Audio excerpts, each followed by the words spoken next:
ನನ್ನು ಬೋಧನೆ ಮಾಡುವ ಶಕ್ತಿ ನನಗಿಲ್ಲ. ಅದರಿಂದ ಕೃಷ್ಣ ನೀನೇ ಬೋಧನೆ ಮಾಡು ಅಂತ ಹೇಳ್ತಾನೆ. ಪುರುಷೋತ್ತಮ ಯಥಸ್ವ ಪುರುಷೋತ್ತಮ ಅಂತ ಧೃತರಾಷ್ಟ್ರ ಹೇಳ್ತಾನೆ. ನೀನು ಹೇಳೋ ಅಂತ, ಯಾಕಂದ್ರೆ ನೀನು ಪುರುಷೋತ್ತಮ ಅಂತ.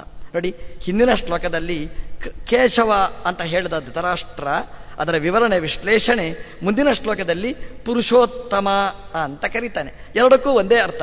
ಪುರುಷೋತ್ತಮ ಅಂತಂದ್ರು ಕೇಶವ ಅಂದ್ರು ಒಂದೇ ಅರ್ಥ. ಏನು ಪುರುಷೋತ್ತಮ ಅಂತಂದ್ರೆ ಏನು? ಕ್ಷರ ಪುರುಷರು, ಅಕ್ಷರ ಪುರುಷರು, ಇದೆಲ್ಲ ಮುಂದೆ ಭಗವದ್ಗೀತೆಯಲ್ಲಿ ಬರತಕ್ಕಂತಹ ವಿಷಯಗಳು. ಅದೆಲ್ಲವನ್ನು ಮೀರಿ ನಿಂತವ ಪ್ರತಿತತ್ ಪುರುಷೋತ್ತಮ ಅಂತ ಕೃಷ್ಣ ತನ್ನನ್ನು ತಾನು ಹೇಳಿಕೊಳ್ಳೋದು ಮುಂದೆ ಬರುತ್ತೆ. ಅಂದ್ರೆ ಪುರುಷೋತ್ತಮ ಅಂತಂದ್ರೆ ನಾಶ ಆಗುವ ಪುರುಷರು, ನಾಶ ಆಗದೇ ಇದ್ದ ಲಕ್ಷ್ಮೀದೇವಿ, ಅವೆಲ್ಲರಿಗಿಂತಲೂ ಸರ್ವೋತ್ತಮನಾದವ ಕೃಷ್ಣ ಅಂತ. ಅದನ್ನು ಧೃತರಾಷ್ಟ್ರ ಹೇಳಿ ನೀನು ಕೇಶವ ಅಂತ ಹೇಳ್ತಾನೆ. ಏನು ಕೇಶವ ಅಂತಂದ್ರೆ? ಕ ಅಂದ್ರೆ ಬ್ರಹ್ಮದೇವರು, ಈಶಾ ಅಂದ್ರೆ ರುದ್ರದೇವರು, ಅವರಿಗೆ ವ ಅಂದ್ರೆ ಪ್ರವರ್ತಕ, ಅಂದ್ರೆ ಎಲ್ಲ ದೇವತೆಗಳಿಗೆ ಪ್ರವರ್ತಕನಾದವ ನೀನು ಅಂತ ಧೃತರಾಷ್ಟ್ರ ಹೇಳುವ ಈ ಕೇಶವ ಅನ್ನುವ ಶಬ್ದದಲ್ಲಿ ಏನು ತುಂಬಿಕೊಂಡಿದೆ ಅಂತಂದ್ರೆ, ಕೃಷ್ಣ ನನ್ನ ಮಗ ದುರ್ಯೋಧನ ಅಥವಾ ದುರ್ಯೋಧನಾದಿಗಳು, ಅವರನ್ನು ಬೋಧನೆ ಮಾಡುವ ಶಕ್ತಿ, ಅವರನ್ನು ಪರಿವರ್ತನೆ ಮಾಡುವ ಶಕ್ತಿ, ಅವರಿಗೆ ಹಿತವಾದ್ದನ್ನು ಹೇಳಿ ಒಪ್ಪಿಸುವ ಮನವರಿಕೆ ಮಾಡುವ ತಾಕತ್ತು ನನಗಿಲ್ಲ. ಯಾಕೆಂತಂದ್ರೆ ಅವರು ಹೇಳಿದ್ದನ್ನು ಕೇಳುವ ಜಾತಿ ಅಲ್ಲ, ಮಂದ ಶಾಸ್ತ್ರಾತಿಗ. ಕೃಷ್ಣ ಕೇಳಿದ ಏನು ಮಾಡೋದು ಅದಕ್ಕೆ ಅಂತ. ಅದಕ್ಕೆ ಹೇಳ್ದ ನೀನೇ ಯಥಸ್ವ ಪುರುಷೋತ್ತಮ ಅಂತ ಹೇಳ್ತಾನೆ. ಕೃಷ್ಣ ನೀನೇ ಬೋಧನೆ ಮಾಡು ಅಂತ. ಅಂದ್ರೆ ಧೃತರಾಷ್ಟ್ರನ ಮನಸ್ಸಲ್ಲಿ ಏನು ಕೂತಿದೆ ಅಂತಂದ್ರೆ, ನೀನು ದುರ್ಯೋಧನನ ಮನಸ್ಸಲ್ಲಿ ನಿಂತು ಅವನ ಮನಸ್ಸನ್ನು ಪರಿವರ್ತನೆ ಮಾಡು. ಒಬ್ಬ ಸಾರಥಿ ಚಕ್ರ ಹಿಡಿದು ಸ್ಟೇರಿಂಗ್ ಹಿಡಿದು ಹೇಗೆ ವಾಹನವನ್ನು ನಿಭಾಯಿಸಬಲ್ಲ, ಹಾಗೆ ದುರ್ಯೋಧನನ ಮನಸ್ಸಿನ ಚಕ್ರವನ್ನು ಹಿಡಿದು ಸ್ಟೇರಿಂಗ್ ಹಿಡಿದು ಅವನನ್ನು ಪರಿವರ್ತನೆ ಮಾಡು ಕೃಷ್ಣ ಅಂತ ಹೇಳ್ತಾನೆ. ಕೃಷ್ಣನಿಗಿದು ಸಾಧ್ಯನಾ? ಅದಕ್ಕೆ ಅವನು ಹೇಳಿದ್ದು ಕೇಶವ.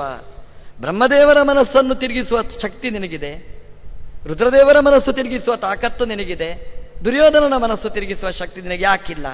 ಆದ್ದರಿಂದ ದುರ್ಯೋಧನನ ಮನಸ್ಸಿನ ಒಳಗೆ ಪ್ರವೇಶ ಮಾಡಿ ದುರ್ಯೋಧನನನ್ನು ಸರಿಪಡಿಸು ಅಂತ ಧೃತರಾಷ್ಟ್ರ ಜಾರುತ್ತಾನೆ.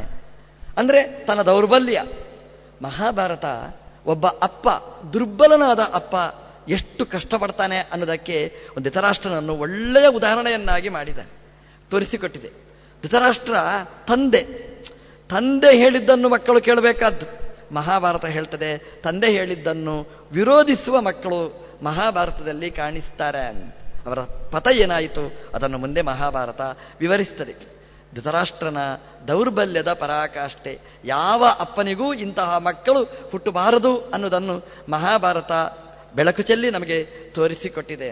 ಮಕ್ಕಳನ್ನು ಪಡೆಯಬೇಕು ಅನ್ನುವ ಆಸೆ ಶ್ರೇಷ್ಠವಾದ್ದು, ಆದರೆ ಪಾಪಿಯಾದ ದುರ್ಯೋಧನನಂತಹ ಮಕ್ಕಳನ್ನು ಪಡೆಯುವ ದುರ್ಯೋಗ ಎಂಥವರಿಗೂ ಬರಬಾರದು ಅನ್ನುವುದು ಮಹಾಭಾರತದ ಇಂಗಿತ ಅಂತ. ಉಪದೇಶ ಮಾಡುವ ಒಂದು ಘಟ್ಟ ಎಷ್ಟು ಕಷ್ಟ ನೋಡಿ. ಯಾರಿಗೂ ಉಪದೇಶ ಮಾಡಬೇಕು? ಕೇಳುವವರಿಗೆ ಉಪದೇಶ ಮಾಡಬೇಕು.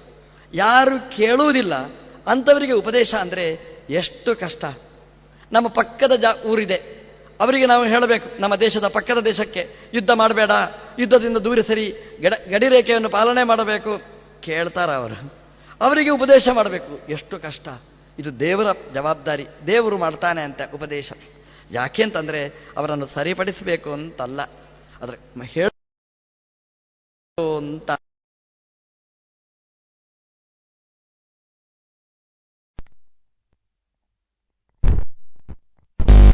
ಒಬ್ಬ ಮನೆಯ ಗೃಹಸ್ಥನಿಗೆ ಹೇಳುವ ಮಾತು, ಮನೆ ಯಜಮಾನನಿಗೆ ಹೇಳುವ ಮಾತು. ಅಂದ್ರೆ ಒಂದು ಮನೆ ಶಾಂತಿಯುತವಾಗಿ ನಡೀಬೇಕಾದ್ರೆ ಏನಾಗಬೇಕು, ಏನಿರಬೇಕು ಅದನ್ನು ಕೃಷ್ಣ ಹೇಳ್ತಾನೆ. ಅವ ಹೇಳ್ತಾನೆ, ಶಮೇ ಶರ್ಮ ಭವೇತ್ ತಾತ ಸರ್ವಸ್ಯ ಜಗತಸ್ತತ ಅಂತ ಹೇಳ್ತಾನೆ. ಎಷ್ಟು ಒಳ್ಳೆಯ ಮಾತು ಹೇಳ್ತಾನೆ ನೋಡಿ. ತಾತ ಅಂತ ದುರ್ಯೋಧನನನ್ನು ಬೋಧಿಸ್ತಾನೆ, ಸಂಬೋಧಿಸ್ತಾನೆ. ತಾತ ಅಂತ. ತಾತ ಅಂದ್ರೆ ಅಜ್ಜ ಅಂತ ಅರ್ಥ ಅಲ್ಲ. ತಾತ ಅಂತಂದ್ರೆ ಅದು ಪ್ರೀತಿಯ ಶಬ್ದ ಸಂಸ್ಕೃತದಲ್ಲಿ. ತಾತ ಅಂತಂದ್ರೆ ನನಗೆ ಬಹಳ ಇಷ್ಟನಾದವ ಅಂತ. ನೀವು ಕೇಳ್ತೀರಿ, ಕೃಷ್ಣನಿಗೆ ದುರ್ಯೋಧನ ಇಷ್ಟನ ಅಂತ. ಇಷ್ಟ ಅಲ್ಲ, ಅವನು ಮಹಾ ಕಷ್ಟನೇ. ಆದರೆ ಮತ್ತೆ ಯಾಕೆ ಕೃಷ್ಣ ತಾತ ಅಂತ ಹೇಳ್ತಾನೆ ಅಂತ, ಇದೊಂದು ಈ ನಾವು ಯಾರ ಹತ್ರ ಮಾತಾಡ್ತೇವೆ ಅವ್ರ ಹತ್ರ ಮಾತಾಡುವಾಗ ನಾವು ಒಳ್ಳೆ ರೀತಿಯಲ್ಲಿ ಮಾತಾಡುವಾಗ ಶಬ್ದ ಒಳ್ಳೆದಿರಬೇಕು. ನಾವು ಅವರನ್ನು ಕರೆಯುವಾಗ ನಾವು ಎಷ್ಟು ಪ್ರೀತಿಯ ಶಬ್ದಗಳನ್ನು ನಾವು ಬಳಸ್ತೇವೆ. ಮಗು ಅಂತ ಕರಿತೇವೆ. ಆ ಮಗು ಅಲ್ಲ, ಅವನು ಗುಮ್ಮನಾಗಿ ಆಗಿರ್ತಾನೆ. ಕರೀದು ಮಗು ನಾನು ಹೇಳಿದ್ದು ಕೇಳೋ ಅಂತ. ಅಂದರೆ ಅದು ಶಬ್ದ ನಮ್ಮದೊಂದು ಕ್ರಮ. ಅಂದರೆ ಮಗು ಹೇಗೆ ನನ್ನ ಮಾತನ್ನು ಕೇಳುತ್ತೋ ನೀನು ಕೇಳು ಅಂತ ಅಷ್ಟು ತಾತ್ಪರ್ಯ ಅಷ್ಟೇ. ಮಗುವಿನ ಮನಸ್ಸು ಎಷ್ಟು ಮೃದು, ನಿನ್ನ ಮನಸ್ಸು ಹಾಗೆ ಮೃದು ಆಗಲಿ, ನಾನು ಹೇಳಿದ್ದನ್ನು ಕೇಳು ಅಂತ ಅದರ ಇಂಗಿತನೇ ಹೊರತು ಅದರಲ್ಲಿ ಮಗು ಅನ್ನುವ ತಾತ್ಪರ್ಯ ಇಲ್ಲ. ತಾತ ಅನ್ನುವುದರಲ್ಲಿ ನೀನು ಅಜ್ಜ ಅಂತ ಅರ್ಥ ಅಲ್ಲ. ತಾತ ಅಂತಂದರೆ ನೀನು ನನಗೆ ತುಂಬ ಬೇಕಾದವ ಅಂತ. ತಾತ ಅಂದರೆ ಇನ್ನೊಂದು ಅರ್ಥ ಇದೆ ಸಂಸ್ಕೃತದಲ್ಲಿ. ತಾತ ಅಂದರೆ ಅಪ್ಪನಿಗೆ ತಾತ ಅಂತ ಕರೀತಾರೆ. ಯಾಕೆ ಕರೀತಾರೆ? ತನೋತೀತಿ ತಾತಃ ಅಂತ, ಅಂದರೆ ಸೃಷ್ಟಿ ಮಾಡುವವ ಅವನನ್ನು ತಾತ ಅಂತ ಕರೀತಾರೆ. ಕೃಷ್ಣ ಕರೀತಾನೆ ದುರ್ಯೋಧನನ್ನು ತಾತ ಅಂದರೆ ಅಪ್ಪ ಅಂತ ಅರ್ಥ ಅಲ್ಲ. ತನೋತೀತಿ ತಾತಃ ಅಂತ ಅಂದರೆ ಒಬ್ಬ ಹೇಳುವವನಿಗೆ ಏನು ಆಸೆ ಇರ್ತದೆ ಅಂತಂದರೆ ನಾನೇನು ಹೇಳ್ತೇನೆ ಅದನ್ನು ಕೇಳಬೇಕು. ಕೇಳುವುದು ಅಷ್ಟೇ ಅಲ್ಲ, ಕೇಳಿದ್ದನ್ನು ಅನುಷ್ಠಾನಕ್ಕೆ ತರಬೇಕು ಅನ್ನುವ ಆಸೆ ನನಗಿರ್ತದೆ. ಆ ದೃಷ್ಟಿಯಲ್ಲಿ ನಾವು 10 ಬಾರಿ ಒತ್ತು ಕೊಟ್ಟು ಹೇಳ್ತೇನೆ, ಹೀಗೆ ಮಾಡೋ ಹೀಗೆ ಮಾಡೋ ಹೀಗೆ ಮಾಡೋ ಅಂತ. ಕೃಷ್ಣ ದುರ್ಯೋಧನನಿಗೆ ಉಪದೇಶ ಮಾಡುವಾಗ ತಾತ ಅಂತ ಹೇಳ್ತಾನೆ. ಅವನ ಉದ್ದೇಶ ಅವನ ಅಜ್ಜನೂ ಅಲ್ಲ, ಅವನ ಅಪ್ಪನೂ ಅಲ್ಲ. ತಾತ ಅಂದರೆ ತನೋತಿ, ನಾನು ಹೇಳಿದ್ದನ್ನು ನೀನು ಮಾಡ್ತಿ ಅನ್ನುವ ಅರ್ಥದಲ್ಲಿ ತಾತ ಅನ್ನುವ ಶಬ್ದವನ್ನು ಕೃಷ್ಣದೇವರು ಬಳಸ್ತಾರೆ.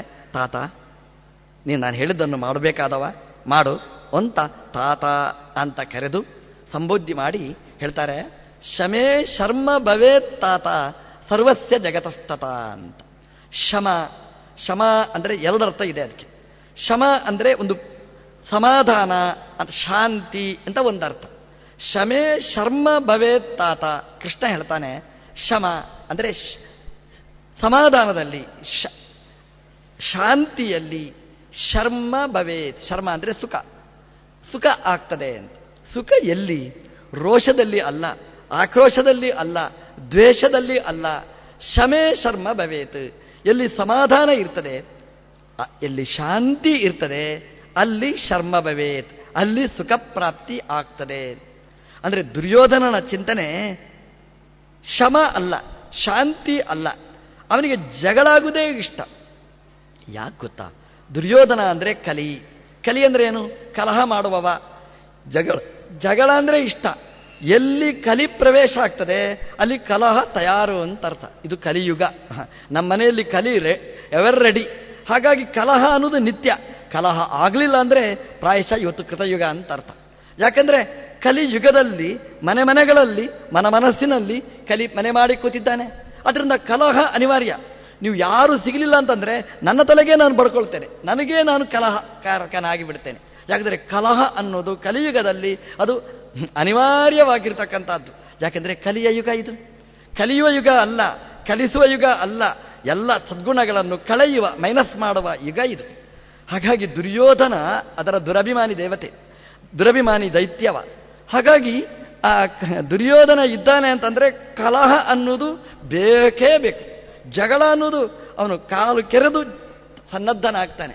ಅಂತ ದುರ್ಯೋಧನನ ಹತ್ರ ಶಾಂತಿ, ಸಮಾಧಾನ, ಈ ಮಾತು ಎಷ್ಟು ರೋಚಕ, ಎಷ್ಟು ಹಿಡಿಸಿತು, ಅಸಂಭಾವಿತ ಅದು. ಅದಕ್ಕೆ ಆದರೂ ಕೃಷ್ಣ ಹೇಳ್ತಾನೆ ಶಮೇ ಶರ್ಮ ಭವೇತ್ ತಾತ. ನೀನು ಸಮಾಧಾನ ಮಾಡಿದರೆ ಅಂದರೆ ಸಂಧಿ ಮಾಡಿಕೊಂಡ್ರೆ, ಪಾಂಡವರ ಜೊತೆಗೆ ಯುದ್ಧದಿಂದ ನೀನು ದೂರ ಸರಿದು ನಿಂತರೆ ಶರ್ಮ ಭವೇತ್, ನಿನಗೆ ಮಾತ್ರ ಅಲ್ಲ ಸರ್ವಸ್ಯ ಜಗತಸ್ತತ ಅಂತ, ಇಡೀ ಜಗತ್ತಿಗೆ ಸುಖ, ನೆಮ್ಮದಿ, ಶಾಂತಿ ಸಿಗ್ತದೆ. ಆದ್ದರಿಂದ ಜಗಳದಿಂದ ನೀನು ದೂರ ಸರಿದು ನಿಂತ್ಕೋ, ಜಗಳವನ್ನು ವಿಡ್ರಾ ಮಾಡಿಕೋ ಅಂತ ಕೃಷ್ಣ ದುರ್ಯೋಧನನಿಗೆ ಹೇಳುವ ಮಾತು. ಇದು ದುರ್ಯೋಧನನಿಗೆ ಹೇಳೋದಲ್ಲ, ಕಲಿಗೆ ಹೇಳುವ ಮಾತು ಅಲ್ಲ, ಕಲಿಯುಗದಲ್ಲಿ ಇದ್ದವರಿಗೆ ಹೇಳುವ ಮಾತು. ಅಂದರೆ ಮಾತಿಗೆ, ಹೆಜ್ಜೆ ಹೆಜ್ಜೆಗೆ ಜಗಳ ಮಾಡಲಿಕ್ಕೆ ಹೋಗಬೇಡಿ. ಜಗಳದಿಂದ ಮನಸ್ಸಿಗೆ ಶಾಂತಿ ಸಿಗುವುದಿಲ್ಲ. ನೀವು ನೋಡಿ, ಒಬ್ಬರಿಗೆ ಜಗಳ ಆಡಲಿಕ್ಕೆ ಅಂತ ನೀವು ಪ್ರಾರಂಭ ಮಾಡಿ, ಎಷ್ಟು ಟೆನ್ಷನ್ ಇರುತ್ತೆ ಗೊತ್ತಾ? ಎಷ್ಟು ನಾವು ತಾಳ್ಮೆ ತಪ್ತೇವೆ ಗೊತ್ತಾ? ಎಷ್ಟು ವಿವೇಕ ತಪ್ತೇವೆ ಗೊತ್ತಾ? ನಮಗೆ ಏನು ಮಾಡಬೇಕು ಅಂತ ಕಾರ್ಯ ಅಕಾರ್ಯ ವಿವೇಕ ಮಾಡಲಿಕ್ಕಾಗುವುದಿಲ್ಲ. ಮಾತಾಡಬೇಡ್ದು, ಮನಸ್ಸು ಕೆಟ್ಟೋಗಿದೆ ಅಂತ ಹೇಳ್ತೇವೆ. ದಿನ ನೋಡಿದ್ರೆ ಇದೇ ಸುದ್ದಿ. ಅದು ಯಾಕೆ ಅಂತಂದರೆ ಎಲ್ಲಿ ಜಗಳ ಅಲ್ಲಿ ಶರ್ಮ ಇಲ್ಲ, ಅಲ್ಲಿ ನೆಮ್ಮದಿ ಸಿಗುವುದಿಲ್ಲ. ಅದರಿಂದ ಶಮೆ ಶರ್ಮ ಭವೇತ್ ತಾತ ಸರ್ವಸ್ಯ ಜಗತಃ. ನೋಡಿ, ನಮ್ಮ ಮನೆಯಲ್ಲಿ ಜಗಳ ಆಯಿತು ಅಂತ ಇಟ್ಟುಕೊಳ್ಳಿ. ಜಗಳ ಆದರೆ ಪಕ್ಕದ ಮನೆಯಲ್ಲಿ ಸ್ವಲ್ಪ ಖುಷಿಯಾದರೂ ಸ್ವಲ್ಪ ಕಿರಿಕಿರಿ ಆಗಿಯೇ ಆಗ್ತದೆ. ಇಲ್ಲಿ ಮಾಡುವ ಶಬ್ದ, ಇಲ್ಲಿ ಬಡಿಯುವ ಶಬ್ದ, ಮಾತಾಡುವ ಗಲಾಟೆ, ಚೂರು ಖುಷಿ, ಇದು ನಿತ್ಯ ಇರಲಿ ಅಂತ. ಆದರೂ ಮನೆಯಲ್ಲಿ ಓದುವ ಚಿಂತನೆಗೆ ಬೇಕಾದ ಅವಕಾಶ ಅಲ್ಲಿ ಸಿಗುವುದಿಲ್ಲ. ಆದ್ದರಿಂದ ಸರ್ವಸ್ಯ ಜಗತಸ್ತತ. ದುರ್ಯೋಧನ ಯುದ್ಧ ಮಾಡಿದರೆ, ಇಡೀ ಜಗತ್ತು ಆ ಯುದ್ಧದಲ್ಲಿ ಭಾಗವಹಿಸಿದರೆ ಇಡೀ ಜಗತ್ತಿನ ನಾಶ ಆಗುತ್ತೆ, ಇಡೀ ಜಗತ್ತಿಗೆ ದುಃಖ ಆಗುತ್ತೆ, ಇಡೀ ಜಗತ್ತಿನ ನೆಮ್ಮದಿ ತಪ್ಪಿ ಹೋಗ್ತದೆ. ದುರ್ಯೋಧನನಿಗೆ ಕೃಷ್ಣ ಹೇಳ್ತಾನೆ, ಶಮೆ ಶರ್ಮ ಭವೇತ್ ತಾತ ಅಂತ. ಶಮ ಎಂಬುದಕ್ಕೆ ಇನ್ನೊಂದು ಅರ್ಥ ಇದೆ. ಇದನ್ನು ಭಾಗವತಲ್ಲಿ ಹೇಳ್ತಾನೆ. ಉದ್ಧವನಿಗೆ ನಮ್ಮ ದೇವರೇ ಹೇಳುವ ಮಾತು, ಕೃಷ್ಣದೇವರೇ ಹೇಳುವ ಮಾತು. ಏನು ಹೇಳ್ತಾರೆ ಅಂತಂದರೆ, ಶಮಃ ಮನ್ನಿಷ್ಠತಾ ಬುದ್ಧೇಹೇ ಅಂತ ಹೇಳ್ತಾನೆ. ಅಂದರೆ ಜ್ಞಾನ ಅದು ಭಗವಂತನನ್ನು ವಿಷಯೀಕರಿಸಬೇಕಂತೆ. ಯಾರ ಬುದ್ಧಿಯಲ್ಲಿ ದೇವರು ಬಂದು ಕೂತ್ಕೊಳ್ತಾನೆ ಅವನಲ್ಲಿ ಶಮ ಇದೆ ಅಂತ ಅರ್ಥ ಅಂತೆ. ಅಂದರೆ ದೇವರು ದುರ್ಯೋಧನನಿಗೆ ಹೇಳುವ ಮಾತು ಶಮೇ ಶರ್ಮ ಭವೇತ್ ಅಂತ. ಯಾವಾಗ ನಮ್ಮ ಬುದ್ಧಿಯಲ್ಲಿ ದೇವರು ಬಂದು ಕೂಡ್ತಾನೆ ಆವಾಗ ಶರ್ಮ ನೆಮ್ಮದಿ ನಮಗೆ ಸಿಗ್ತದೆ. ನಮ್ಮ ಬುದ್ಧಿಯಲ್ಲಿ ಇಡೀ ಜಗತ್ತಿಗೆ ಅವಕಾಶ ಇರ್ತದೆ, ದೇವರಿಗೊಂದು ಅವಕಾಶ ಇಲ್ಲ. ನೀವು ನೋಡಬೇಕಾದ್ರೆ ಇಡೀ ನಮ್ಮ ಬೆಳಗಿನಿಂದ ರಾತ್ರಿ ತನಕ, ರಾತ್ರಿಯಿಂದ ಬೆಳಗಿನ ತನಕ ನಮ್ಮ ಜೀವನಚರಿ ನಾವು ನೋಡಿದರೆ, ಡೈರಿ ನೋಡಿದರೆ, ಈ ಡೈರಿಯಲ್ಲಿ ಏನಿದೆ ಅಂತಂದರೆ ನಮ್ಮ ಬುದ್ಧಿಗೆ ದೇವರು ಬರುವುದೇ ಇಲ್ಲ, ದೆವ್ವಗಳೇ ಬರುವುದು. ಹಾಗಾಗಿ ನಾವು ನೋಡುವ ವಸ್ತು, ಕೇಳುವ ವಸ್ತು, ನಾವು ಹಿಡ್ಕೊಂಡ ಉಪಕರಣ ವಸ್ತು ಎಲ್ಲದರಲ್ಲಿಯೂ ಕೂಡ ಮನಸ್ಸನ್ನು ಕೆಡಿಸುವ ವಾತಾವರಣಗಳೇ ಇರುವುದು. ಹಾಗಾಗಿ ಅಲ್ಲಿ ದೇವರು ಬರುವುದಿಲ್ಲ. ದೇವರು ಬರಲಿಲ್ಲ ಅಂತಂದರೆ ಅಲ್ಲಿ ಸುಖ ಸಿಗುವುದಿಲ್ಲ. ಶಮೇ ಶರ್ಮ ಭವೇತ್ ತಾತ ಅಂತ ದುರ್ಯೋಧನನಿಗಲ್ಲ, ಕಲಿಯುಗದಲ್ಲಿದ್ದ ನಮಗೆ ಕೃಷ್ಣ ಕೊಟ್ಟ ಚಿಂತನೆ ಇದು. ಶಮೇ ಶರ್ಮ ಭವೇತ್ ತಾತ. ಶಮ ನಮ್ಮಲ್ಲಿ ಇದ್ದರೆ ಈ ಜೀವನದಲ್ಲಿ ನಾವು ರೂಢಿಸಿಕೊಳ್ಬೇಕಂತೆ. ಶಮ ಅಂದರೆ ಭಗವದ್ವಿಷಯಕವಾದ ಚಿಂತನೆಯನ್ನು ನಾವು ಬೆಳೆಸಬೇಕಂತೆ. ಇಡೀ ದಿನ ಆಗಲಿಲ್ಲ ಬಿಡಿ, ದಿನದಲ್ಲಿ ಒಂದಿಷ್ಟು ಹೊತ್ತಾದರೂ ಕೂಡ ನಾವು ಏಕಾಂತದಲ್ಲಿ ಕೂತು ಒಳಗಿನಿಂದ ಭಗವಂತನ ಸ್ಪರ್ಶಕ್ಕೆ ಬೇಕಾದ ವಾತಾವರಣ ನಾವು ನಿರ್ಮಾಣ ಮಾಡಬೇಕಂತೆ. ಶಮೆ ಅಂತಹ ಶಮ ಬಂತು ಅಂದರೆ ಭಗವಂತ ನಮ್ಮ ಬುದ್ಧಿಯಲ್ಲಿ ಕೂತ ಅಂತಾದರೆ ಅಲ್ಲಿ ಶರ್ಮ ನೆಮ್ಮದಿಯ ಜೀವನ ನಮಗೆ ಸಿಗ್ತದೆ, ಸುಖ ಸಿಗ್ತದೆ. ನಮಗೆ ಸುಖ ಸಿಗುವುದಿಲ್ಲ, ಸುಖಾಭಾಸ. ಸುಖ ಆದ ತಿಂತೇವೆ, ಖುಷಿ ಆಯ್ತಾ ಅಂತ ಕೇಳಿ ಎಂಥದ್ರಿ ನಿನ್ನೆ ತಿಂದದೇ ತಿನ್ನೋದು ಅಂತ ಹೇಳ್ತೇವೆ. ಮಲಗಿ ಏನು ನಿದ್ರೆ ಬಂತ ಅಂತ ಕೇಳಿ ಎಂಥದ್ರಿ ಮಲಗಿದ್ರೆ ನಿದ್ರೆನೆ ಹೊರಲಾಡಿದ್ದು ಮಾತ್ರ, ಮತ್ತೆ ಯಾಕೆ ಮಲಗಿದ್ದು? ಜೀವನದಲ್ಲಿ ನಿತ್ಯ ಇದು ನಾವು ಹೇಳೋದು. ಆದರೆ ಶರ್ಮ ಬರುವುದಿಲ್ಲ, ಅದಕ್ಕೆ ಪ್ರಯತ್ನ ಪಡ್ತೇವೆ. ಸುಖ ಆಗಬೇಕಾದ್ರೆ ಶಮೇ ಶರ್ಮ ಭವೇತ್. ನಮ್ಮ ಎಚ್ಚರ ಇರ್ಬೋದು, ನಮ್ಮ ಸ್ವಪ್ನ ಇರ್ಬೋದು, ನಮ್ಮ ನಿದ್ರೆ ಇರ್ಬೋದು, ಎಲ್ಲವೂ ಕೂಡ ಸುಖಮಯ ಆಗಬೇಕಾಗಿದ್ದರೆ ದೇವರ ಸ್ಪರ್ಶ ಅದಕ್ಕೆ ಬರಬೇಕು. ನಿದ್ರೆಯಲ್ಲಿ ಭಗವಂತ ಪ್ರಾಜ್ಞಮ್ಯದಾಲಿಂಗತಿ, ಭಗವಂತನ ಸ್ಪರ್ಶ ಆದರೆ ಅದು ಸುಖಮಯವಾದ ನಿದ್ರೆ. ಸ್ವಪ್ನ ದೇವರು ಪ್ರವೇಶ ಮಾಡಿದರೆ ಒಳ್ಳೊಳ್ಳೆ ಸ್ವಪ್ನಗಳು ಬೀಳ್ತವೆ ಅಂತ. ಇಲ್ಲದಿದ್ದರೆ ಆಕ್ಸಿಡೆಂಟಿನ ಸ್ವಪ್ನಗಳೇ ಬರುವುದು, ಹೊಡೆಯುವುದು ಬಡಿಯುವುದೇ ಸ್ವಪ್ನದಲ್ಲಿ ಕಾಣ್ತಾನೆ, ಸುಖ ಸಿಗುವುದಿಲ್ಲ ಅಂತ. ಅದೇ ರೀತಿ ಎಚ್ಚರದಲ್ಲಿ ಶರ್ಮ ನಮಗೆ ಸಿಗಬೇಕಾಗಿದ್ದರೆ ಶಮ ಇರಬೇಕು. ಭಗವಂತ ನಮ್ಮ ಜ್ಞಾನದಲ್ಲಿ ಬುದ್ಧಿಯಲ್ಲಿ ತುಂಬಿಕೊಳ್ಳಬೇಕು ಅಂತ ಕೃಷ್ಣ ಹೇಳ್ತಾನೆ. ಶಮೆ ಶರ್ಮ ಭವೇತ್ ತಾತ ಸರ್ವಸ್ಯ ಜಗತಸ್ತತ. ಇದನ್ನು ಮುಂದುವರಿಸಿ ಕೃಷ್ಣ ಹೇಳ್ತಾನೆ. ಏನು ಹೇಳ್ತಾನೆ ಅಂತಂದರೆ, ತಿಷ್ಠತಾತ ಪಿತುಶಾಸ್ತ್ರೇ ಮಾತುಶ್ಚ ಭರತರ್ಷಭ ಅಂತ ಹೇಳ್ತಾನೆ. ಕೃಷ್ಣ ಸ್ವಲ್ಪ ಹೊಗಳ್ತಾನೆ, ಭರತರ್ಷಭ ಅಂತ ಹೇಳ್ತಾನೆ. ಭರತ ಅಂದರೆ ಭರತನ ವಂಶದಲ್ಲಿ ಬಂದವ ನೀನು, ವೀರದ ವಂಶದಲ್ಲೇ ಬಂದವ. ಯಾವುದು ಒಳ್ಳೆಯ ಕೆಲಸಗಳು ಅದಕ್ಕೋಸ್ಕರ ಜೀವನವನ್ನು ಮುಡುಪಾಗಿಟ್ಟದ್ದು ಭರತನ ಫ್ಯಾಮಿಲಿ ವಂಶ. ಅದರಲ್ಲಿ ನೀನು ಋಷಭ ಶ್ರೇಷ್ಠನಾದವ ಅಂತ ಕೃಷ್ಣ ಹೇಳ್ತಾನೆ. ಭರತರ್ಷಭ ಅಂತ ಪ್ರಶಂಸನೆ ಮಾಡ್ತಾನೆ. ಭರತರ್ಷಭ ಅಂತಂದರೆ ನೀನು ಶ್ರೇಷ್ಠ ಅಂತಂದರೆ ಶ್ರೇಷ್ಠ ಅಂತ ಅರ್ಥ ಅಲ್ಲ, ಮತ್ತೆ ಶ್ರೇಷ್ಠನಾಗು ಅಂತ ಅಷ್ಟೇ ಅದರಲ್ಲಿ ಚಿಂತನೆ ಇರುವಂಥದ್ದು. ನೀನು ಶ್ರೇಷ್ಠನಾಗಬೇಕಾದ್ರೆ ಅಂತ ಅದರ ಅರ್ಥ. ಅವನು ಶ್ರೇಷ್ಠ ಅಲ್ಲ, ಶ್ರೇಷ್ಠ ನೀನು ಆಗಬೇಕಾಗಿದ್ದರೆ ನನ್ನ ಮಾತನ್ನು ನೀನು ಕೇಳಬೇಕು ಅನ್ನುವ ಚಿಂತನೆ ಅದರಲ್ಲಿ ತುಂಬಿಕೊಂಡಿರ್ತದೆ. ಕೃಷ್ಣ ಹೇಳ್ತಾನೆ, ನೀನೇನು ಮಾಡಬೇಕು? ತಿಷ್ಠತಾತ ಪಿತುಶಾಸ್ತ್ರೇ ಮಾತುಶ್ಚ ಅಂತ ಹೇಳ್ತಾನೆ. ನೋಡು, ಅಪ್ಪನ ಮಾತನ್ನು ಕೇಳಬೇಕು ಅಂತ ಹೇಳ್ತಾನೆ. ಕೃಷ್ಣ ಹೇಳುವ ಮಾತು ಇದು, ಉಪನಿಷತ್ತು ಕೊಡುವ ಸಂದೇಶ ನಮಗೆ ಇದು. ನಮ್ಮ ಈ ಜನ್ಮಕ್ಕೆ ಯಾರು ಕಾರಣ ಅವರನ್ನು ಮರಿಬೇಡ ಅಂತ ಶಾಸ್ತ್ರ ಹೇಳುತ್ತೆ. ಕೃತಜ್ಞೇ ನಾಸ್ತಿ ನಿಷ್ಕೃತಿ ಅಂತ. ನಮಗೆ ಯಾರು ಉಪಕಾರ ಮಾಡಿದ್ದಾರೆ ಅವರನ್ನು ಮರೆಯುವುದು ಮಹಾಪರಾಧ. ಹಾಗಾಗಿ ಅಪ್ಪನನ್ನು ಅಮ್ಮನನ್ನು ಮರಿಬೇಡ ಅಂತ. ಮರಿಬೇಡ ಅಂದರೆ ಏನು? ಜಗಳಕ್ಕೆ ಕಾಯಬೇಕು ಅಂತ ಅರ್ಥನಾ? ಅದಲ್ಲ. ಅಂದರೆ ಅಪ್ಪ ಅಮ್ಮನನ್ನು ಸ್ಮರಣೆ ಮಾಡು ಅಂತಂದರೆ ತಂದೆಯ ಒಳಗೆ ಭಗವಂತ ಕೂತು ನಮಗೆ ಈ ಜನ್ಮವನ್ನು ಕೊಟ್ಟಿದ್ದಾನೆ. ತಂದೆ ತಾಯಿಗಳ ಒಳಗೆ ಕೂತು ಭಗವಂತ ನಮಗೆ ವಿವೇಕವನ್ನು ಮೂಡಿಸಿದ್ದಾನೆ. ತಂದೆ ತಾಯಿಗಳಲ್ಲಿ ಕೂತು ಭಗವಂತ ಇಂತಹ ವಿದ್ಯೆಯ ಕಡೆಗೆ ನಮ್ಮನ್ನು ತಿರುಗಿಸಿದ್ದಾನೆ. ನಾವು ಇಷ್ಟು ಎತ್ತರಕ್ಕೋ ಎಲ್ಲಿಯೋ ನಾವು ಬಂದಿದ್ದೇವೆ ಅಂತಂದರೆ ಅದಕ್ಕೆ ತಂದೆ ತಾಯಿಗಳ ಗಿಫ್ಟ್ ತುಂಬ ಇದೆ, ಅದನ್ನು ಮರಿಬೇಡ ಅಂತ ಹೇಳ್ತಾನೆ. ತಂದೆ ತಾಯಿಗಳು ನೋಡಿ, ದುರ್ಯೋಧನನನ್ನು ಧೃತರಾಷ್ಟ್ರ ಅವತ್ತೇ ವಿದುರನ ಮಾತಿನ ಪ್ರಕಾರ ಮುಗಿಸಿಬಿಡಬಹುದಿತ್ತು. ಹುಟ್ಟುವಾಗ ಗಾಂಧಾರಿಯ ಗರ್ಭದಲ್ಲಿ ಬರುವಾಗ ಒಂದು ಮಾಂಸದ ಪಿಂಡ ಅಷ್ಟೇ ದುರ್ಯೋಧನ, ಅದನ್ನು 100 ವಿಭಾಗ ಮಾಡಿ ಇಟ್ಟದ್ದು. ಅದು ಧೃತರಾಷ್ಟ್ರನ ಪರವಾಗಿ ವ್ಯಾಸರು. ಹಾಗಾಗಿ ಧೃತರಾಷ್ಟ್ರನಿಂದ ವೇದವ್ಯಾಸದೇವರ ಈ ಕೊಡುಗೆ, ಇದನ್ನು ಮರೆಯಬಾರದು. ಪಿತುಶಾಸ್ತ್ರೇ ತಿಷ್ಠತಾತ ಪಿತುಶ್ ಶಾಸ್ತ್ರೇ ಅಂತ ಹೇಳ್ತಾನೆ. ಅಪ್ಪನ ಮಾತನ್ನು ಮೀರಬೇಡ, ಅಪ್ಪ ಅಮ್ಮ ಹೇಳಿದಾಗೆ ಕೇಳಬೇಕಾದ್ದು ನಿನ್ನ ಜವಾಬ್ದಾರಿ ಅಂತ ಕೃಷ್ಣ ಹೇಳ್ತಾನೆ. ನೋಡಿ, ದೇವರು ಹೇಳುವ ಮಾತು ಎಷ್ಟು ಚೆನ್ನಾಗಿರ್ತದೆ ಅಂತ. ಅಂದರೆ ತಂದೆ ತಾಯಿ ಎಂದೂ ನಮಗೆ ಅನ್ಯಾಯ ಕೆಡುಕನ್ನು ಬಯಸುವುದಿಲ್ಲ. ಅವರು ಹೇಳಿದ್ದನ್ನು ನಾವು ಕೇಳಿದರೆ ನಮಗೆ ದೇವರು ಒಳ್ಳೆದು ಮಾಡ್ತಾನೆ. ತಂದೆ ಹೇಳಿದರು ಅಂತ ಅಲ್ಲ, ತಂದೆಯ ಒಳಗೆ ನಿಂತ ಭಗವಂತ ಹೇಳಿದ ಹಾಗೆ ಚಿಂತನೆ ಮಾಡಿ. ತಾಯಿ ಹೇಳಿದ್ದಲ್ಲ, ತಾಯಿಯ ಒಳಗೆ ಕೂತ ನಮ್ಮ ದೇವರು ಇದನ್ನು ಹೇಳಿದ ಅಂತ ಚಿಂತನೆ ಮಾಡಬೇಕಾದ್ದು. ಅದರಿಂದ ಪಿತುಶಾಸ್ತ್ರೇ ಅಂತ ಹೇಳ್ತಾನೆ. ಯಾಕೆ ಹೇಳ್ತಾನೆ ಅಂತಂದರೆ, ಧೃತರಾಷ್ಟ್ರ ಕೊರಗಿದ್ದ ಕೃಷ್ಣನ ಹತ್ರ, ದುರ್ಯೋಧನನ ಎದುರಿಗೇನೆ ಮರುಗಿದ್ದಾನೆ. ನಾನು ಹೇಳಿದ್ದನ್ನು ಕೇಳೋದಿಲ್ಲ, ಅವನು ಮಂದ, ಶಾಸ್ತ್ರವನ್ನು ಮೀರಿ ನಿಂತವ, ಕೃಷ್ಣ ನೀನು ಯತಸ್ವ ಅಂತ. ಅದಕ್ಕೆ ಕೃಷ್ಣ ಹೇಳಿದ್ದು, ನೋಡು ದುರ್ಯೋಧನ, ನಿನಗೆ ನಾನು ಉಪದೇಶ ಮಾಡುವವ ಅಲ್ಲ, ನಿನ್ನ ಅಪ್ಪ ಉಪದೇಶ ಮಾಡಬೇಕಾದ್ದು, ಅವನ ಮೂಲಕ ಕೇಳೋನು. ಯಾಕಂದರೆ ಗಾಯತ್ರಿ ಉಪದೇಶ ಮಾಡೋದು ದೇವರು ಉಪದೇಶ ಮಾಡೋದಲ್ಲ, ಯಾವುದೇ ಗುರುಗಳು ಉಪದೇಶ ಮಾಡುವುದಲ್ಲ, ಅಪ್ಪ ಉಪದೇಶ ಮಾಡೋದು.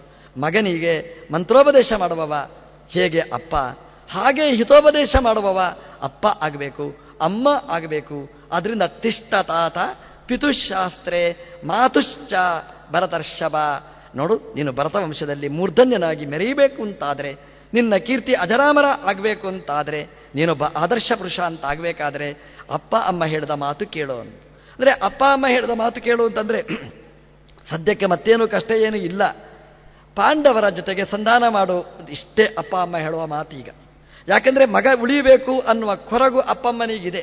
ಈ ಯುದ್ಧ ನಡೆದರೆ ದುರ್ಯೋಧನ ಸಾಯ್ತಾನೆ, ದುರ್ಯೋಧನನ ಸಹೋದರರು ಅಷ್ಟೂ ಮಂದಿ ಸಾಯ್ತಾರೆ, ನಾವು ತಬ್ಬಲಿ ಆಗ್ತೇವೆ ಅನ್ನುವ ದುಃಖದ ಜೊತೆಗೆ ದುರ್ಯೋಧನನ ಅವಸಾನ ಆಗುತ್ತೆ ಅನ್ನುವ ಎಚ್ಚರ ಅವರಿಗಿತ್ತು.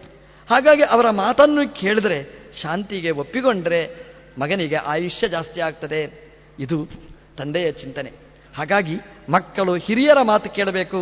ಯಾಕೆಂತಂದರೆ ಅವರೇ ಸ್ವಂತ ನಿರ್ಧಾರಕ್ಕೆ ಬಂದರೆ ಆವಾಗ ಅವರು ದಾರಿ ತಪ್ತಾರೆ. ಯಾಕೆಂತಂದರೆ ಅವರಿಗೆ ವಿವೇಕ ಇರುವುದಿಲ್ಲ. ಅವರು ಒಳಗೆ BPಯೋ ಯಾವುದೋ ರೋಗಕ್ಕೆ ತುತ್ತಾಗಿ ಬಿಡ್ತಾರೆ. ಹಿರಿಯರು ಹೇಳುವವರಿದ್ದರೆ ಅವರ ಮಾತನ್ನು ನಾವು ಕೇಳಿದರೆ ಆವಾಗ ನಮಗೆ ಹಿತ ಆಗುತ್ತೆ ಅನ್ನುವ ಚಿಂತನೆ ಅದರಲ್ಲಿ ತುಂಬಿಕೊಂಡಿರ್ತದೆ. ಅದನ್ನು ಕೃಷ್ಣ ಹೇಳ್ತಾನೆ. ಏನು ಹೇಳ್ತಾನೆ ಅಂತಂದರೆ, ತಿಷ್ಠ ತಾತ ಅಂತ ಮತ್ತೊಮ್ಮೆ ಅವನಿಗೆ ಸಂಬೋಧನೆ ಮಾಡಿ, ಪಿತುಶಾಸ್ತ್ರೇ, ಅಪ್ಪನ ಮಾತಿನಲ್ಲಿ, ಅಮ್ಮನ ಗಾಂಧಾರಿಯ ಮಾತಲ್ಲಿ ವಿಶ್ವಾಸ ಇಡು. ಇದು ದೊಡ್ಡವರು ಹೇಳುವ ಕ್ರಮ. ಅಂದರೆ ನಾನೇ ಹೇಳುವುದಲ್ಲ, ತಂದೆಯ ಮೂಲಕ, ಗುರುವಿನ ಮೂಲಕ, ಅಮ್ಮನ ಮೂಲಕ ಮಕ್ಕಳಿಗೆ ಸಂದೇಶ ಕೊಡಬೇಕಾದ್ದು ಇದು ದೇವರದ್ದು ಕ್ರಮ. ದೇವರು ಈ ಕಲಿಯುಗದಲ್ಲಿ ಮೇಲಿಂದ ನೇರ ಬರುವುದಿಲ್ಲ. ಯಾರೋ ಒಬ್ಬನ ಒಳಗೆ ನಿಂತು ನಮಗೆ ಬೋಧನೆ ಮಾಡ್ತಾನೆ. ಅದು ಗುರುವಿನ ಮೂಲಕ ಇರಬಹುದು, ತಂದೆಯ ಮೂಲಕ ಇರಬಹುದು, ತಾಯಿಯ ಮೂಲಕ ಇರಬಹುದು. ಅದನ್ನು ಗ್ರಹಿಸುವ ಶಕ್ತಿ ನಮಗಿರಬೇಕು. ಯಾರೋ ಒಬ್ಬ ಹೇಳಿದ ಅಂತ ನೀವು ಗ್ರಹಿಸಬೇಡಿ, ಅವನ ಒಳಗೆ ದೇವರಿದ್ದಾರೆ ಅಂತ ಗ್ರಹಿಸಿ. ದೊಡ್ಡವರು ಬಂದು ನಿಮಗೆ ಏನೋ ಒಂದು ಸಲಹೆ ಕೊಟ್ಟರು ಅಂತ ಇಟ್ಟುಕೊಳ್ಳಿ, ಯಾರೋ ಒಬ್ಬ ಕೊಟ್ಟ ಅಂತ ಚಿಂತನೆ ಮಾಡಬೇಡಿ. ಅವನ ಒಳಗೆ ಕೂತ ದೇವರೇ ನನಗೆ ಹೇಳಿದ ಅಂತ ಚಿಂತನೆ ಮಾಡಿ. ಇದನ್ನು ಕೃಷ್ಣ ಇದನ್ನು ದುರ್ಯೋಧನನಿಗೆ ಹೇಳ್ತಾ ಒಂದು ಮಾತು ಹೇಳ್ತಾನೆ. ದುರ್ಯೋಧನನಿಗೆ ಏನು ಅಂತಂದರೆ, ನೀನು ಯುದ್ಧಕ್ಕೆ ತಯಾರಾಗಿರ್ಬೋದು, ಆದರೆ ಒಂದು ಸಲ ನೀನು ಆಲೋಚನೆ ಮಾಡು, ಯಾರ ಜೊತೆಗೆ ಯುದ್ಧ ಮಾಡೋದು. ಕೃಷ್ಣ ಭಾಳ ಚಂದ ಹೇಳ್ತಾನೆ. ಏನು ಹೇಳ್ತಾನೆ ಕೃಷ್ಣ ಅಂತಂದರೆ, ನೀನು ಯುದ್ಧ ಮಾಡೋದು ಯಾರ ಜೊತೆಗೆ ಯುದ್ಧ ಮಾಡೋದು? ಯುದ್ಧಕ್ಕೆ ಸುಮ್ಮನೆ ಲೆಕ್ಕಭರ್ತಿಯ ಜನ ಬರುವುದಲ್ಲ. ಮತ್ತು ಯಾರು ಬರ್ತಾನೆ ಹೇಳ್ತಾರೆ, ಕ್ರುದ್ಧಸ್ಯ ಭೀಮಸೇನಸ್ಯ ಮುಖಂ ದ್ರಷ್ಟುಂಚ ಆಹವೇ ಅಂತ ಕೇಳ್ತಾನೆ. ನಹಿ ಸರ್ವ ರಾಜಾನಃ ಪರ್ಯಾಪ್ತಾಹ ಭರತರ್ಷಭ ಅಂತ ಕೃಷ್ಣ ಹೇಳ್ತಾನೆ. ಇಷ್ಟು ಚಂದದ ಮಾತು ಹೇಳ್ತಾನೆ. ನೋಡು ದುರ್ಯೋಧನ, ನಿನ್ನತ್ರ ಯುದ್ಧಕ್ಕೆ ಬರುವುದು ಯಾರು? ಕೃಷ್ಣ ಅವನ ಮುಂದೆ ನಿಲ್ಲಿಸ್ತಾನೆ. ಯುದ್ಧಕ್ಕೆ ಯಾರ್ಯಾರು ಬರ್ಬೋದು ಅಂತ ಎಲ್ಲ ಸುಮ್ಮನೆ ತಲೆಲೆಕ್ಕ ಹೇಳೋದಿಲ್ಲ. ಭೀಮಸೇನ ದೇವರ ಹೆಸರನ್ನೇ ಹೇಳ್ತಾನೆ. ಭೀಮಸೇನ ದೇವರು ಬರ್ತಾರೆ, ನಿನ್ನ ಎದುರಿಗೆ ಬಂದು ನಿಲ್ತಾರೆ ಯುದ್ಧಕ್ಕೆ ಅಂತ. ಎಂಥ ಭೀಮಸೇನ ದೇವರು ಬರ್ತಾರೆ? ಕ್ರುದ್ಧಸ್ಯ ಭೀಮಸೇನಸ್ಯ ಅಂತ. ಆ ಹೆಸರೇ ಹಾಗೆ ನೋಡಿ, ಭೀಮಸೇನಸ್ಯ ಅಂತ. ಭೀಮಸೇನ ಅಂತಂದ್ರೆ ಯಾರ ಸೇನೆ ಭಯಾನಕ ಅವನು ಭೀಮಸೇನ. ಭೀಮ ಸೇನಾ ಯಸ್ಯ, ಯಾರ ಸೇನೆನೇ ಭಯಾನಕ ಅವನು ಹೇಗಿರ್ಲಿಕ್ಕಿಲ್ಲ. ಅದನ್ನು ಕೃಷ್ಣದೇವರು ಹೇಳ್ತಾರೆ, ಬಾಯಿ ತುಂಬ ಹೇಳ್ತಾರೆ. ಭೀಮಸೇನಸ್ಯ ಅಂತ, ಅವನು ಕ್ರುದ್ಧಸ್ಯ ಅಂತ, ಕೋಪಗೊಂಡ ಭೀಮ ಅಂತ. ಭೀಮನಲ್ಲಿ ಬೇರೆ ಬೇರೆ ಮುಖಗಳಿವೆ. ಶಾಂತನಾದ ಭೀಮ, ರೋಷಗೊಂಡ ಭೀಮ ಅಂತ ಬೇರೆ ಬೇರೆ ಅವಸ್ಥೆಗಳಿವೆ. ಭಕ್ತನಾದ ಭೀಮ, ಜ್ಞಾನಿಯಾದ ಭೀಮ, ಬೇರೆ ಬೇರೆ ಮುಖಗಳನ್ನು ಮಹಾಭಾರತ ಪರಿಚಯ ಮಾಡಿಸಿಕೊಟ್ಟಿದೆ. ಅದರಲ್ಲಿ ಕ್ರುದ್ಧಸ್ಯ ಭೀಮಸೇನಸ್ಯ ಅಂತ ಹೇಳ್ತಾರೆ. ಭೀಮಸೇನ ಕೋಪಗೊಂಡ್ರೆ, ನಿನ್ನ ಎದುರು ಬಂದು ನಿಂತ್ರೆ, ಅವ್ ಹೇಳ್ತಾನೆ ಕೃಷ್ಣದೇವರು, ಮುಖಂ ದ್ರಷ್ಟುಂ ನಹಿ ಸರ್ವರಾಜಾನಃ ಪರ್ಯಾಪ್ತಾಹ ಅಂತ ಹೇಳ್ತಾನೆ. ಯುದ್ಧದಲ್ಲಿ ಭೀಮ ನಿನ್ನ ಎದುರಿಗೆ ಬಂತು, ಕೋಪಗೊಂಡು ನಿಂತ್ರೆ, ಕೆಂಪಾಗಿರ್ತಕ್ಕಂತಹ ಭೀಮನನ್ನು ನೋಡುವ ಶಕ್ತಿ ನಿನಗುಂಟ ಅಂತ ಕೇಳ್ತಾರೆ. ಎಷ್ಟು ಚಂದ ಹೇಳ್ತಾನೆ ನೋಡಿ. ಭೀಮ ಅಂದರೆ ಯಾರು ಒಂದ್ಸಲ ಆಲೋಚನೆ ಮಾಡಿ. ಕೋಪಗೊಂಡವ ಭೀಮ ಅಂದರೆ ಏನು ಇನ್ನೊಂದ್ಸಲ ಚಿಂತನೆ ಮಾಡಿ. ಕೋಪಗೊಂಡವ ಅಂತಂದ್ರೆ ಅದಕ್ಕೆ ಹೆಸರೇ ಹಾಗೆ, ಕ್ರೋಧಾಗ್ನಿ. ಕೃಷ್ಣದೇವರು ಹೇಳುವ ಮಾತೇ ಹಾಗೆ. ಕೋಪ ಅಂದರೆ ಬೆಂಕಿ ಅಂತ ಅರ್ಥ ಅಲ್ವಾ? ಹೇಗೆ ಬೆಂಕಿ ಸುಡ್ತದೆ ಹಾಗೆ ಕೋಪನೂ ಸುಡ್ತದೆ. ಕೋಪ ಅಂತಂದ್ರೆ ಕ್ರೋಧ ಬಂದಾಗ ಅವನ ಮಾತೂ ಒರಟು, ಅವನ ಕ್ರಿಯೆಗಳೂ ವಕ್ರ, ಅವನ ಚಿಂತನೆಗಳೂ ಹಾಗೇನೆ, ಅವನ ಜೊತೆಗೆ ಈ ವ್ಯವಹಾರನೇ ಅಸಾಧ್ಯ. ಯಾಕಂದ್ರೆ ಕೋಪಗೊಂಡವನ ಮಾತಿರಲಿ, ನೋಟ ಇರಲಿ, ಅಥವಾ ವ್ಯವಹಾರ ಇರಲಿ, ನಮ್ಮನ್ನು ಸುಟ್ಟು ಬಿಡ್ತದೆ ಅಂತ. ಅಂದರೆ ನಮ್ಮ ನಾಶಕ್ಕೆ ಕಾರಣ ಆಗ್ತದೆ ಅಂತ. ಅವನ ನಾಶ ಸ್ವಯಂ ನಾಶ, ಇನ್ನೊಬ್ಬರ ನಾಶ. ಆದರೆ ವಿವೇಕಿಗಳ ರೋಷ ಅವರನ್ನು ಸುಡುವುದಿಲ್ಲ, ಇನ್ನೊಬ್ಬರನ್ನು ಸುಡುವಂತಹದ್ದು. ಅದನ್ನು ಕೃಷ್ಣದೇವರು ಹೇಳ್ತಾರೆ, ಕ್ರುದ್ಧಸ್ಯ ಭೀಮಸೇನಸ್ಯ ಅಂತ. ಕೋಪಗೊಂಡ ಭೀಮಸೇನ ಅಂದರೆ ಅವನಲ್ಲಿ ಕ್ರೋಧಾಗ್ನಿ ದಗದಗ ಉರಿತಾ ಇರ್ತದೆ ಅಂತ. ಈ ಬೆಂಕಿ ಉರಿಲಿಕ್ಕೆ ಇನ್ನೊಂದು ವಸ್ತು ಬೇಕು. ಅದು ಯಾವುದು ಅಂದರೆ ಭೀಮಸೇನಸ್ಯ ಅಂತ. ಭೀಮಸೇನ ಅಂದರೆ ವಾಯುದೇವರು ಅಂತ ಅರ್ಥ, ಗಾಳಿ ಅಂತ ಅರ್ಥ. ನೀವು ನೋಡಿ, ಬೆಂಕಿ ಮತ್ತೆ ಗಾಳಿ ಎರಡು ಒಟ್ಟಿಗೆ ಸೇರಿದ್ರೆ ಏನಾಗುತ್ತೆ ಅಂತ. ಇಡೀ ಜಗತ್ತಿನ ಕ್ಷಯ. ಎಲ್ಲಾದರೂ ಬೆಂಕಿ ಕಾಣಿಸ್ತು, ಗಾಳಿ ಬಂತು, ಇಡೀ ಮನೆ ಸುಟ್ಟು ಹೋಗುತ್ತೆ ಅಂತ. ಇದು ಮನೆ ಅಲ್ಲ, ಇಡೀ ಜಗತ್ತನ್ನು ಸುಟ್ಟು ಬಿಡ್ತದೆ ಅಂತ. ಕ್ರುದ್ಧಸ್ಯ ಭೀಮಸೇನಸ್ಯ ಅಂತ ಹೇಳ್ತಾರೆ. ಅಂದರೆ ಭೀಮ ಅವನು ಕೋಪಗೊಂಡ್ರೆ ಗಾಳಿ ಬೆಂಕಿ ಒಟ್ಟಿಗೆ ಸೇರಿದ ಹಾಗೆ ಅಂತ. ಅಂದರೆ ಗಾಳಿಯ ಕೈಯಲ್ಲಿ ಬೆಂಕಿ ಕೊಟ್ಟ ಹಾಗೆ ಅಂತ. ಗಾಳಿಯ ಕೈಯಲ್ಲಿ ಬೆಂಕಿಯನ್ನು ಕೊಟ್ಟರೆ ಇಡೀ ದುರ್ಜನ ವರ್ಗ ಸುಟ್ಟು ಬೂದಿ ಆಗ್ತದೆ. ನೈ ಸರ್ವರಾಜಾನಃ ಸಮರ್ಥಾಹ ಅಂತ ಕೃಷ್ಣ ಹೇಳ್ತಾನೆ. ಇಡೀ ರಾಜರುಗಳೆಲ್ಲ ಒಟ್ಟಿಗೆ ಸೇರಿ ಬರಲಿ, ಭೀಮಸೇನ ದೇವರು ಒಬ್ಬರು ಬರಲಿ, ನೀನು ಬದುಕಲಿಕ್ಕೆ ಸಾಧ್ಯ ಇಲ್ಲ ಅಂತ ಹೇಳುವಾಗ ಅದರಲ್ಲಿ ಏನು ತುಂಬಿಕೊಂಡಿದೆ ಅಂತಂದರೆ ಸೇನಸ್ಯ ಅಂತ. ಇನ ಅಂದರೆ ದೇವರು, ಸೇನಸ್ಯ ಅಂದರೆ ದೇವರನ್ನು ಒಳಗಿಟ್ಟುಕೊಂಡವ ಭೀಮಸೇನ ಅಂತ. ಭೀಮ ಅಂದರೆ ಜ್ಞಾನಿಯಾದವ, ಸೇನ ಅಂದರೆ ಇನ ಯಜಮಾನ ಸ್ವಾಮಿಯನ್ನು ಒಳಗೆ ಇಟ್ಟುಕೊಂಡವ, ಸ್ವಾಮಿ ನಿಷ್ಠೆ ಇರತಕ್ಕವ ಅಂತ. ಹಾಗಾಗಿ ಎಲ್ಲಿ ದೇವರು ಇರ್ತಾರೆ ಅಲ್ಲಿ ದೇವರು ಇರ್ತಾರೆ ಅಂತ. ಎಲ್ಲಿ ದೇವರು ಇರ್ತಾರೆ ಅಲ್ಲಿ ಬದುಕು ಇರ್ತದೆ ಅಂತ. ಅರ್ಥಾತ್ ಭೀಮಸೇನ ದೇವರು ರೋಷಗೊಂಡ್ರು ಅಂತಂದ್ರೆ, ಭೀಮಸೇನ ದೇವರು ತನ್ನ ಅನುಗ್ರಹವನ್ನು ವಿಡ್ರಾ ಮಾಡಿಕೊಂಡ್ರು ಅಂತಂದ್ರೆ ಅಲ್ಲಿ ದೇವರೂ ಇರುವುದಿಲ್ಲ, ಅಲ್ಲಿ ಗಾಳಿಯೂ ಇರುವುದಿಲ್ಲ. ಒಂದ್ಸಲ ಆಲೋಚನೆ ಮಾಡಿ, ನಮ್ಮ ಬದುಕು ಹೇಗೆ ಅಂತ. ನಾವು ಬದುಕುವುದು ಎರಡರಿಂದ, ಒಳಗೆ ದೇವರಿದ್ದರಿಂದ, ಒಳಗೆ ಗಾಳಿ ಇರುವುದರಿಂದ. ಆ ಗಾಳಿಯೂ ಹೊರಗೆ ಬಂತು ಅಂತ ಇಟ್ಟುಕೊಳ್ಳಿ, ದೇವರು ಬಂದೇ ಬರ್ತಾನೆ ಅಂತ ಇಟ್ಟುಕೊಳ್ಳಿ, ಬದುಕಲಿಕ್ಕೆ ಸಾಧ್ಯನಾ? ಅದಕ್ಕೆ ಕೃಷ್ಣದೇವರು ಹೇಳಿದ್ದು, ಕ್ರುದ್ಧಸ್ಯ ಭೀಮಸೇನಸ್ಯ ಮುಖಂ ಪ್ರೇಕ್ಷಿತು ಆಗವೇ. ಯುದ್ಧದಲ್ಲಿ ಅಂತಹ ಭೀಮಸೇನನ್ನು ನೋಡುವ ಶಕ್ತಿ ಯಾರಿಗಿದೆ? ಯಾರಿಗೂ ಸಾಧ್ಯ ಇಲ್ಲ. ಅದರಿಂದ ಮುಖವನ್ನೇ ನೋಡಲಿಕ್ಕೆ ಸಾಧ್ಯ ಇಲ್ಲ ಅಂತ ಹೇಳ್ತಾರೆ. ಮತ್ತೆ ಆಯುಧ ಅದೆಲ್ಲ ಮತ್ತೆ. ಭೀಮ ದೇವರು ಕೋಪಗೊಂಡರು ಅಂತಂದ್ರೆ ಆ ಕೆಂಪಾಗಿರ್ತಕ್ಕಂತಹ ಕಣ್ಣು, ಅದು ಅಲ್ಲಾಡುವ ತುಟಿ, ಒಂದೊಂದೂ ಅಷ್ಟೇ ಶತ್ರುವಿಗೆ ಭಯಾನಕವಾಗಿ ಕಾಣಿಸ್ತದೆ. ಭೀಮಸೇನ ದೇವರು ಅನುಗ್ರಹ ಮಾಡುವವರಲ್ಲಿ ಅವರು ಪರಾಕಾಷ್ಠೆ. ಹಾಗೆ ಸಂಹಾರ ಮಾಡುವುದರಲ್ಲಿ ದೊಡ್ಡ ಶಕ್ತಿ ಅವರು. ಹಾಗಾಗಿ ದುರ್ಯೋಧನ, ನಿನ್ನ ಇಡೀ ಸೇನೆಯನ್ನು ಸುಟ್ಟು ಬೂದಿ ಮಾಡುವ ಶಕ್ತಿ ಆ ಕೃಷ್ಣನ ಮುಖಕ್ಕಿದೆ, ಭೀಮಸೇನ ದೇವರ ಮುಖಕ್ಕಿದೆ. ಅದನ್ನು ನೋಡುವ ಶಕ್ತಿ ನಿನಗಿಲ್ಲ. ಅಂತಹ ಭೀಮಸೇನ ಎದುರಿಗೆ ಬಂದು ನಿಲ್ತಾನೆ. ಉರಿಯುವ ಬೆಂಕಿ, ಉರಿಯ ಕೆಂಗಂಡ, ಅದನ್ನು ಇಡೀ ಸೇನೆಯ ಮೇಲೆ ಹಾಕಿದರೆ ಯಾವ ಸೇನೆಯೂ ಬದುಕಲಿಕ್ಕೆ ಸಾಧ್ಯ ಇಲ್ಲ.